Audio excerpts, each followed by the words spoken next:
vegetable pot pie.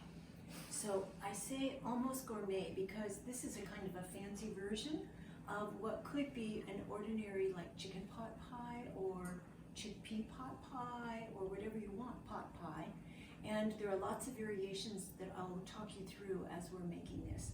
So it's going to go in stages. First we have, let's look at our cast of ingredients here. We're going to start out with 3 cups of mushrooms, a cup of carrots, and a half of a cup of celery. And then we're going to add, so we're going to take those to the stove with just a little water and for about 3 or 4 minutes and get those ready to soften them up. Then we're going to add our 3 1/4 cups of chicken broth or vegetable broth. And we're going to boil that, but while we're doing that, we're going to add butternut squash. That's why I say this is just not your ordinary pot pie. So we have butternut squash, and so then that's gonna boil for like 5 minutes until everything is nice and soft. Oh, and then we have these herbs that I'll probably put into. We have a teaspoon of thyme and a bay leaf. Okay, so while that's done, so then we're gonna come back and we're going to add chickpeas, which is a protein source. And if you don't want to use that, you can use chicken or any other protein source, tofu probably, any other protein source you'd like. And then we're going to add some other frozen vegetables, a cup of frozen peas and a cup of frozen corn. Now, if you wanted to do the lazy way out, you see all these great vegetables, you could just buy the mixed frozen vegetables at the store. That would work also. This is just fresher. So it's delicious. Oh my goodness, it's going to be good. So we're going to do that, and then we're going to make a little not a roux or a gravy. We're going to thicken the water a little bit, and then we're going to make a covering. So we're going to have, you could use a pie crust, you could use a pizza crust, you could use biscuits, you could call it shepherd's pie and use mashed potatoes on top. You want to have some sort of covering on it. So we're going to do it stage by stage. So we're going to start out with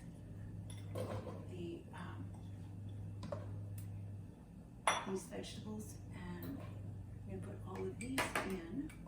These are the things that normally you would brown or saute before you added other things. But this time we're just going to add a little water.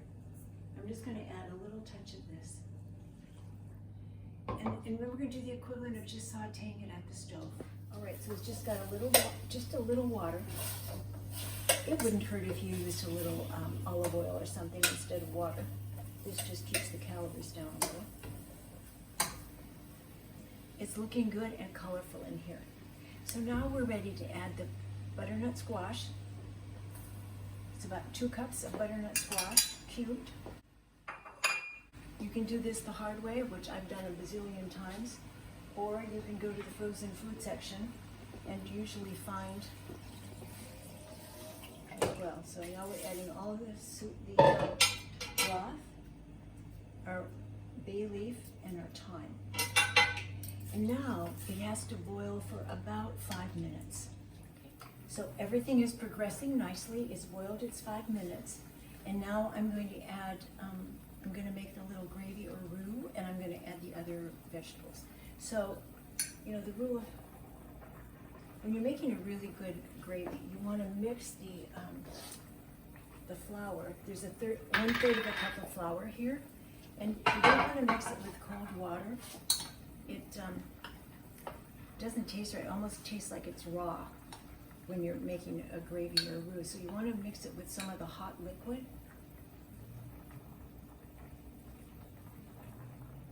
And then add it to the rest of the liquid.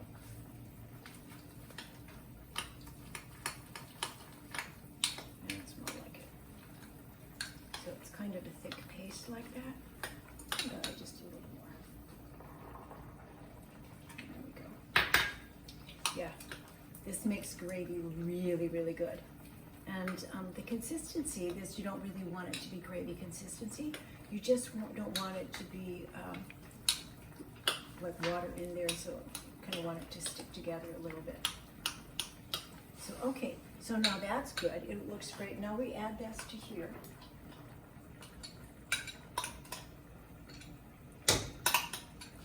we have to let that thicken in here. So now it's all gonna.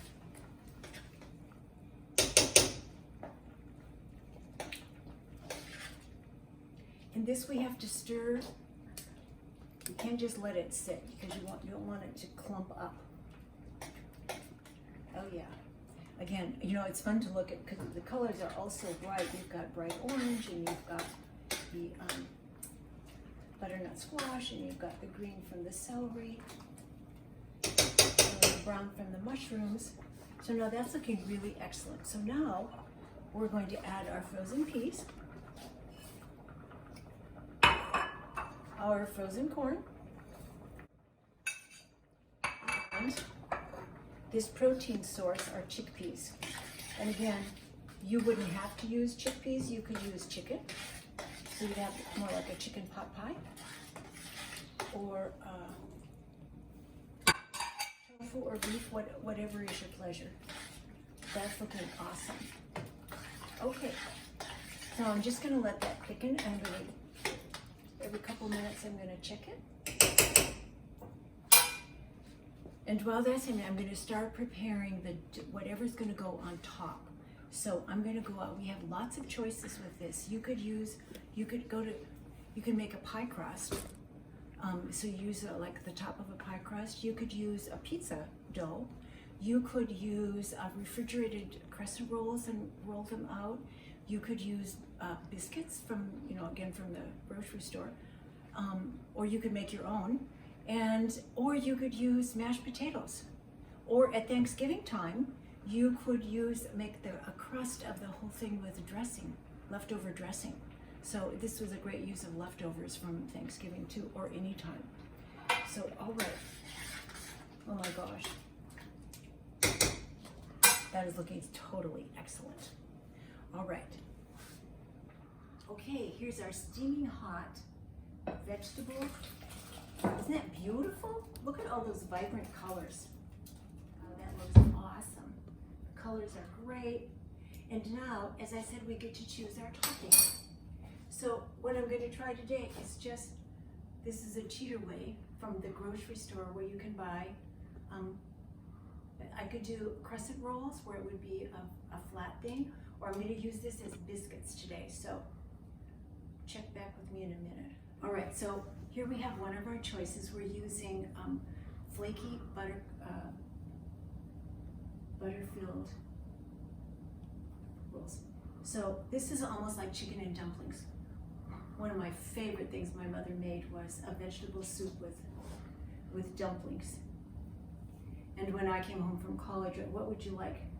She always said, what can I cook for you? And always soup with dumplings. So that looks pretty awesome. I'm just gonna see if I can swirl.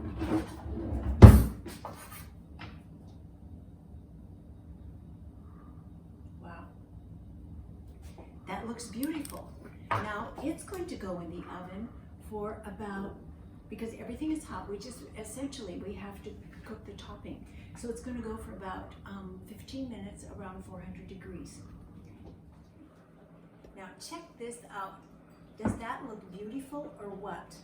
I've never tried doing this biscuits on top, but it works really well. I've used crescent rolls, I've used pie crust, I haven't tried pizza crust, although I know that works too, but I'll tell you what's really good is the inside. So I just have to take a peek. Oh my. Pretty hot. Ooh la la la la. I want to take the top up so you can see how pretty it is, but that wouldn't be so kosher. So I hope you remember from before, the bright oranges, the yellows, the greens, it makes it really pretty.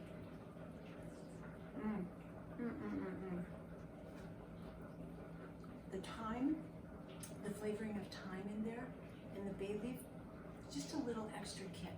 You could put, you can add more spices if you want, but it's really quite lovely, just the way they use. And again, it's really that comfort food status, not chicken and dumplings, but close to it. So I hope you enjoy my almost gourmet, vegetarian or not vegetarian pot pie. Or it could be a shepherd's pie if you just put mashed potatoes on there instead. So here's our all-purpose, finger looking good, no, it's not finger looking good, our all-purpose really great dinner. Thanks so much. I hope you enjoy it.